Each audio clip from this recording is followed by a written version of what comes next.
ধন্যবাদ দর্শক শ্রোতাবৃন্দ, আসসালামু আলাইকুম। আপনারা জানেন আগামী 26 ফেব্রুয়ারি আমাদের হামচর উপজেলা বিএনপির সম্মেলন। উক্ত সম্মেলনটি অত্যন্ত জাঁকজমকপূর্ণ হবে ইনশাল্লাহ। সকল নেতাকর্মীরা জনগণকে সাথে নিয়ে অংশগ্রহণ করবে। এই সম্মেলনের মাধ্যমে আমরা একটি জনসম্পৃক্ত একটি উপজেলা কমিটি আমরা প্রত্যাশা করি। বিশেষ করে হামচর উপজেলা বিএনপির সাবেক সভাপতি জনাব আমিনুল্লাহ ব্যাপারী সাহেব এবং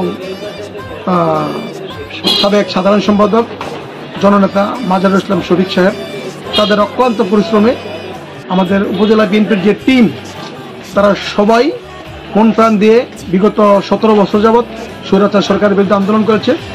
যারা জেল জুলুম খেটেছে সবাই এই কমিটিতে আশা করি যার যার প্রাপ্য তারা পাবেন এবং আগামী জাতীয় নির্বাচনকে কেন্দ্র করে জননেতা শেখ ফরিদ আহমেদ মানিক সাহেব অবশ্যই একটি সুন্দর নেতৃত্ব উপহার দিবেন, আমরা এই প্রত্যাশা করি।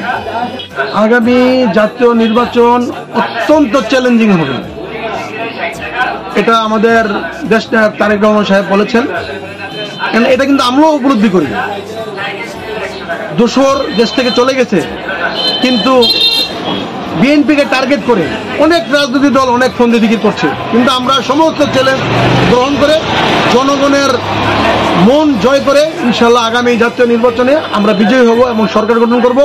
আমাদের এই আসন থেকে আমাদের বিএনপি এর মনোনীত প্রার্থী জননেতা শেখ ফরিদ আহমেদ মানিক সাহেবকে আমরা পার্লামেন্টে এমপি নির্বাচিত করবো ইনশাল্লাহ। এটা আমাদের দৃঢ় বিশ্বাস এবং এই প্রত্যাশা রয়েছে। জনগণের উদ্দেশ্যে আমাদের বার্তা হলো, আপনারা জানেন চরাঞ্চলে অনেক সমস্যা আছে, নদীতে জেলেরা অনেক হয়রানির শিকার হয়। আমাদের হামচর যে কলেজটি আছে এটা এখনো অনার্স পর্যন্ত হয় না, ছেলেদেরকে কষ্ট করে ঢাকায় চাপ করে যেতে হয়। আমরা আশা করি জনগণ বিএনপিকে ভোট দিয়ে সরকারে পাঠাবে, মানিক সাহেব হবেন। জনগণের যে দুর্ভোগগুলো আছে এগুলি ইনশাল্লাহ আমরা সমাধান করতে সচেষ্ট হব। বলবো ইনশাল্লাহ আগামীতে আপনারা সকলে ভেদাভেদ ভুলে ইনশাল্লাহ মানিক ভাইকে ধানের শীষে ভোট দিয়ে জয়যুক্ত করবেন।